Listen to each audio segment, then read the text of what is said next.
Hi, I'm Steve Clemons, and I have a question. What if there is no day after in Israel's war on Gaza? Let's get to the bottom line.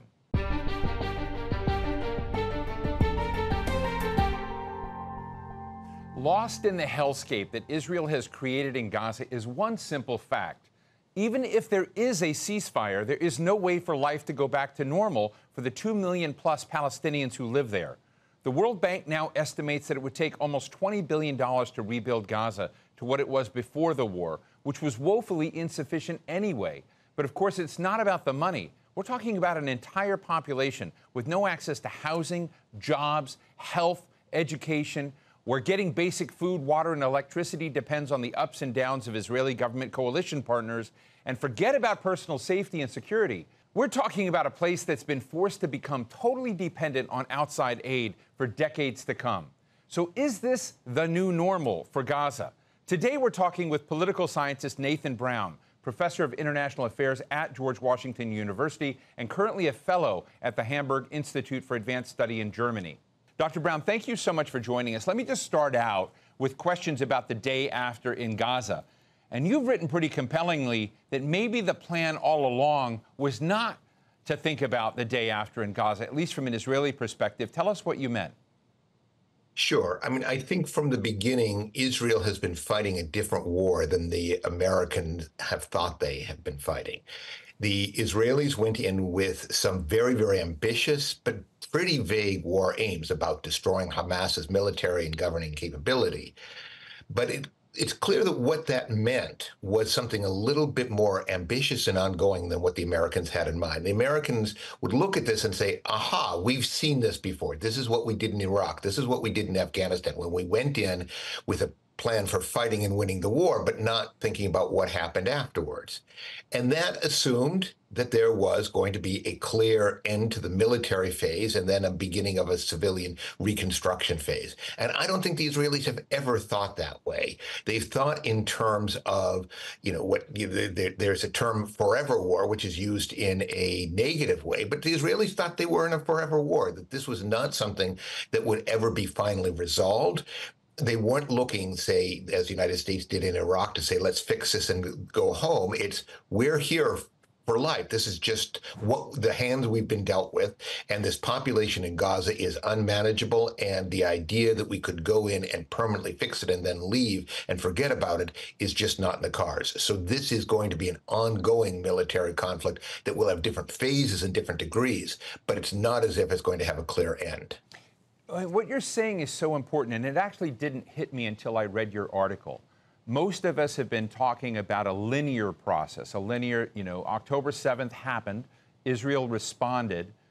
We thought there would be an action moment and then an after-action moment, and then the world would come back and rebuild with the good guys in Palestine, essentially, and kind of resolve all of this. That linearity has been overwhelmingly part of the, I would call the international discourse on this. But you're saying something very different. And you write that the Israelis from the very beginning knew that this would include massive dislocation of Gaza's population for an undefined period, significant destruction of infrastructure, and elimination of those UN bodies that have been providing education and other social services for Gazans. All of the things that you laid out that said Israel was very aware it would be doing are being defined potentially as ingredients of genocide, ingredients of war crimes, ingredients of ethnic cleansing by the rest of the world. Am I getting this right? Oh, absolutely. I mean, I think that it was clear from the beginning that what Israel had in mind was a sort of a scale of military action that would have horrified people if they knew what was involved on October 8th. And in fact, you even had some early statements from Israelis saying, we have essentially an international blank check for now. That's going to run out at some point when people realize the scale of what is going on. So do you think that Israel has any endgame in mind now, or do you believe that this blur of what looks like atrocities from others is the endgame? Well, Israel is a complicated place, and different Israelis have different games in mind. I think for the far right, which is influential now, I'm talking about people like Ben-Gvir and Smotrich. These are people who are in the cabinet, but on really the extreme right.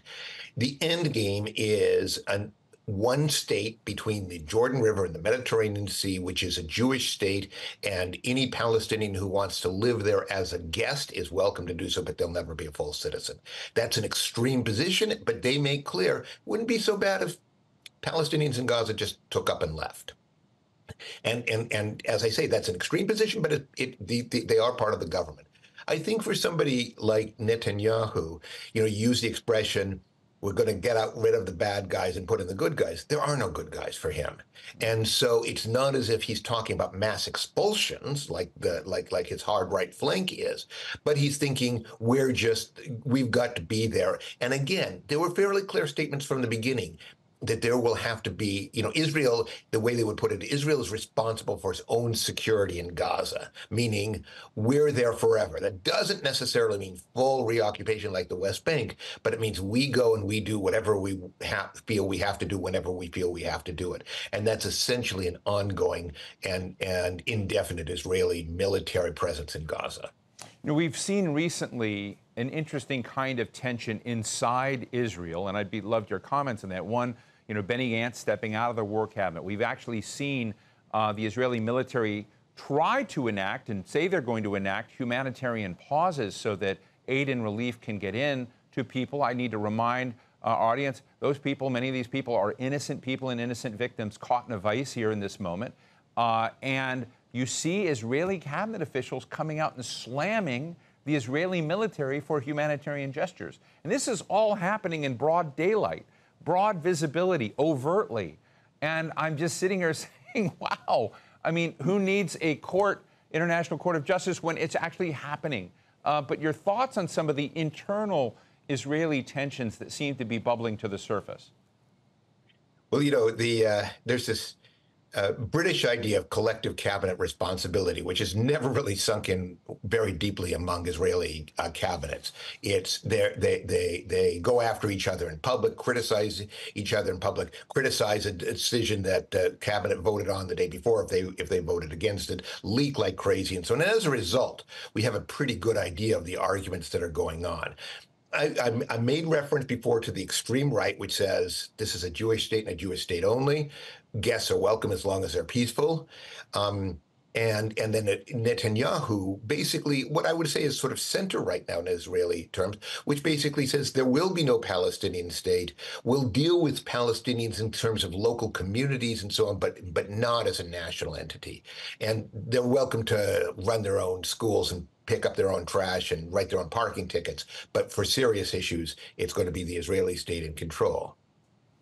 And then there's also what I would call kind of the Israeli security establishment.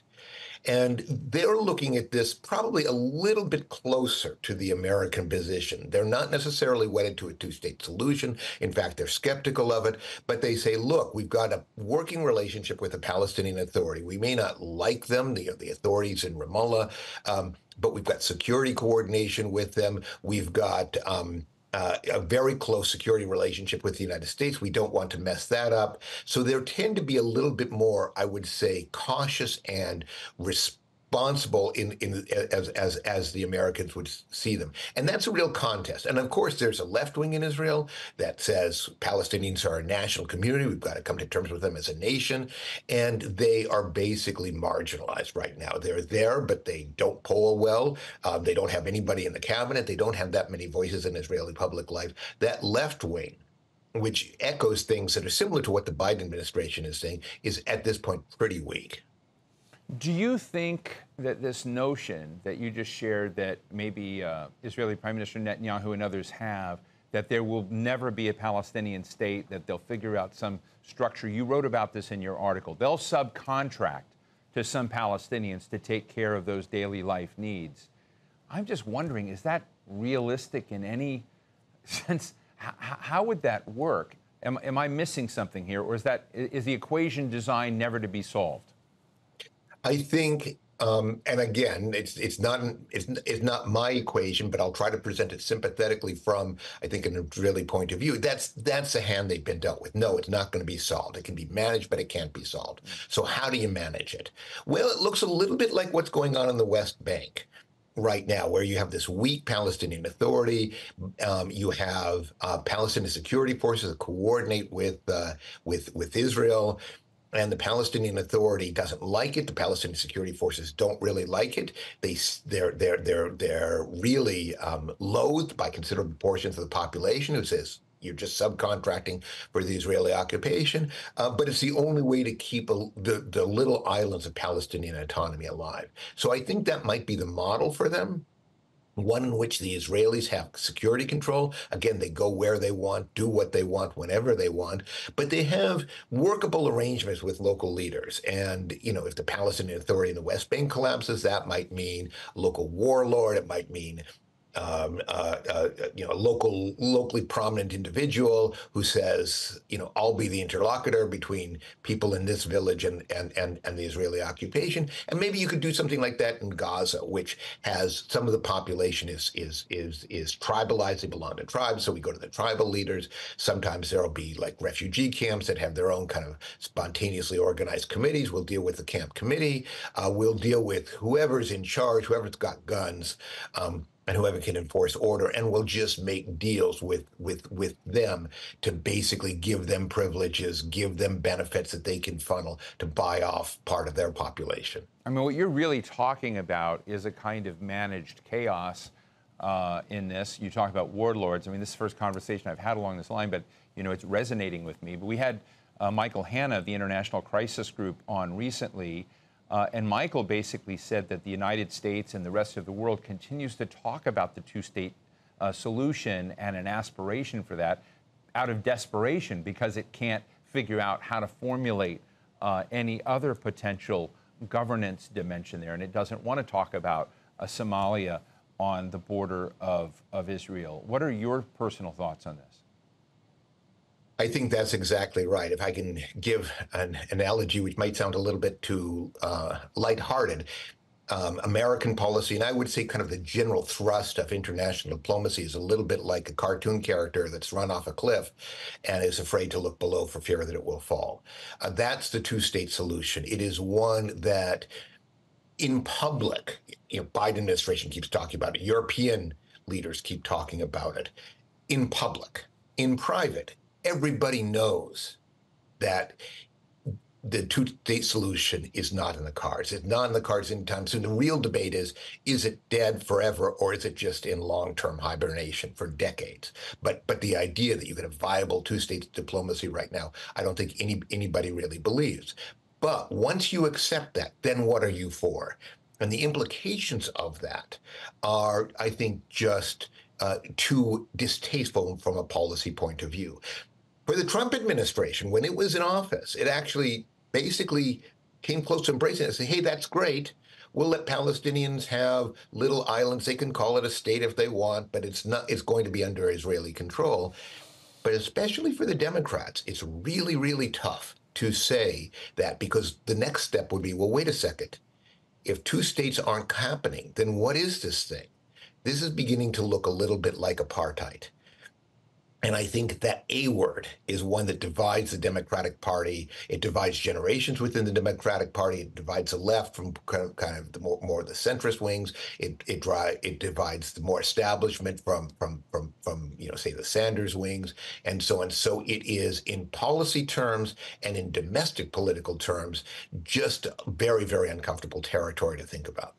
Look, you are right now in Germany, and your home base is George Washington University down the street from where I'm filming this, and on college campuses throughout this country, but also at George Washington University, you had encampments, you had young people basically protesting America and the Biden administration's approach to the Israel-Gaza crisis, and also, I should say, counter-protests to them. It's been very divisive. I'm interested in what this is doing to the United States and in the middle of a presidential contest. And one of the possibilities in November, because we don't have a stacked deck here in the United States, is that President Trump could come back, could beat President Biden. This could be a contributing factor to that.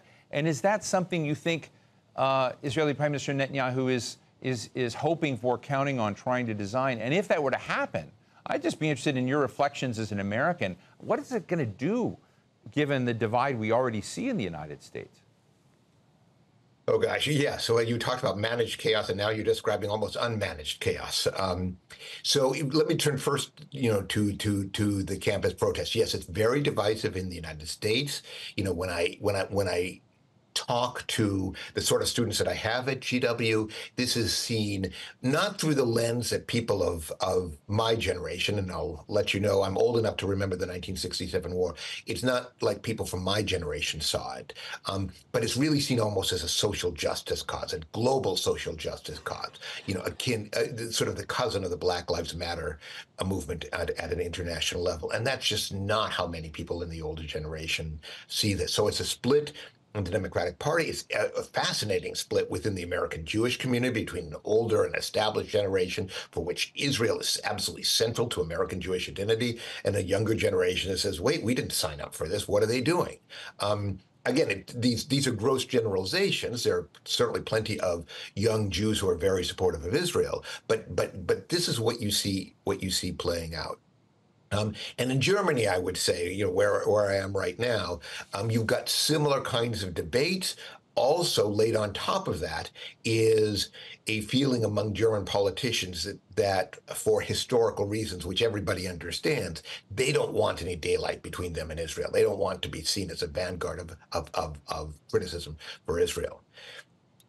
One other thing that I do want to mention is college campus demonstrations had one other interesting effect, which didn't get a lot of publicity in the United States, and that is they got tremendous international attention. I have Israeli friends who say, I don't want to go to the United States right now, and if I did, I certainly wouldn't feel safe on a campus. And they have this image that American campuses are just zones of, indistinguishable from Berzeit University on the Palestinian University on the West Bank.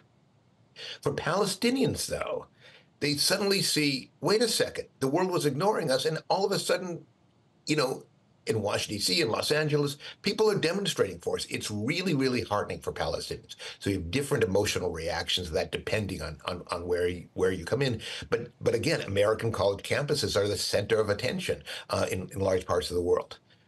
Now you ask about Trump, and I don't know, and I'm not sure he knows what he would do. Some of the people who were very much affiliated with sort of the Trump plan or the deal of the century, Jared Kushner, might not go back into a Trump administration.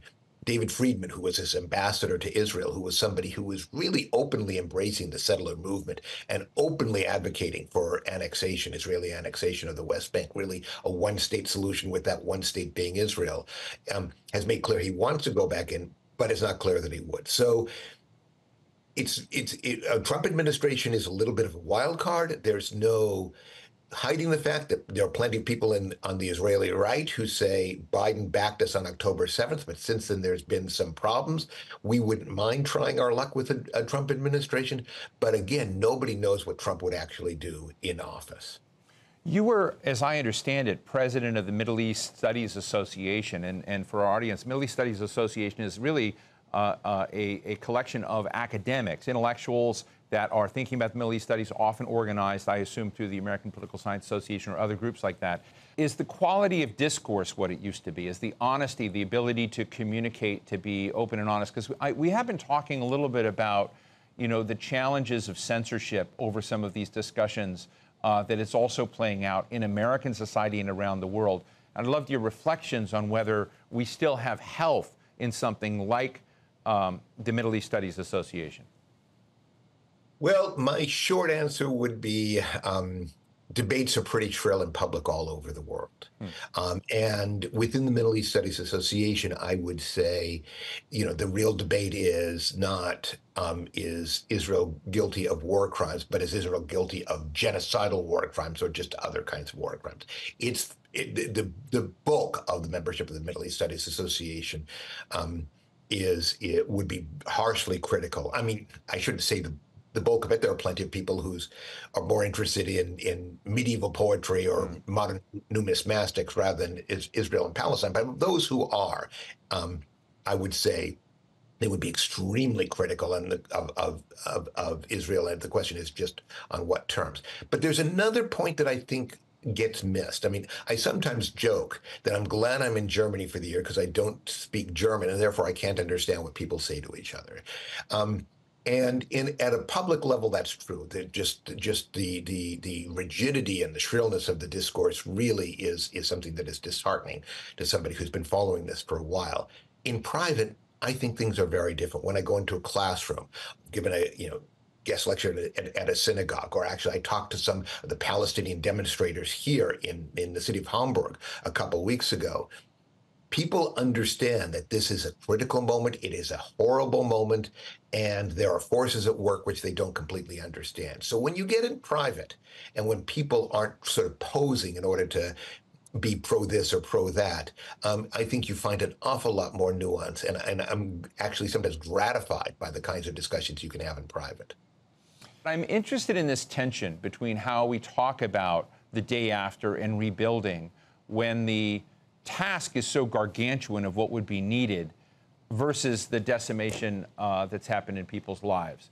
And I'd love, as our final thought here, your thoughts on how we can navigate that conversation better than we are. Oh, gosh. Well, yes, the task in material terms is going to be enormous. But to me, the task cannot even begin until you have the political groundwork laid. Right. So you've had rounds of devastation, much less severe than the current one. But, Gaza used to have an international airport destroyed. There was a port destroyed. And so the idea of rebuilding in a situation in which there is ongoing violence or the possibility of it recurring just doesn't make any sense anymore. So for me, it's a question of laying a political groundwork for a true reconstruction that allows people to rebuild their lives. And even then, as you say, you've got a deeply traumatized society in Gaza.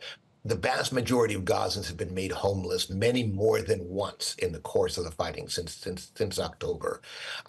You've got a West Bank society that is not subject to that level of violence, but is watching other Palestinians and have this happen to them. And they are traumatized, feel ineffectual as well. There's just a level of despair in Palestinian society. There was even before October 7th. I think it was that made Hamas think October 7th would win them domestic support, that level of despair. And now I think it's going to be just bottomless. So we're in for a period not simply of physical reconstruction, but political reconstruction and even emotional and mental health reconstruction. That is a task on the order of magnitude that we haven't seen in this conflict ever before. Well, we'll have to leave it there. George Washington University political scientist Nathan Brown, thank you so much for joining us from Germany today. Thank you. Thanks for having me. So what's the bottom line? Are we deluding ourselves to think that X number of billions of dollars over X number of years is going to fix and restore Gaza? Yes, we are. That's just how the international community likes to frame things. Every global leader knows you can't replace the schools and the hospitals and the homes and the agriculture of a region that has grown organically for centuries and even millennia.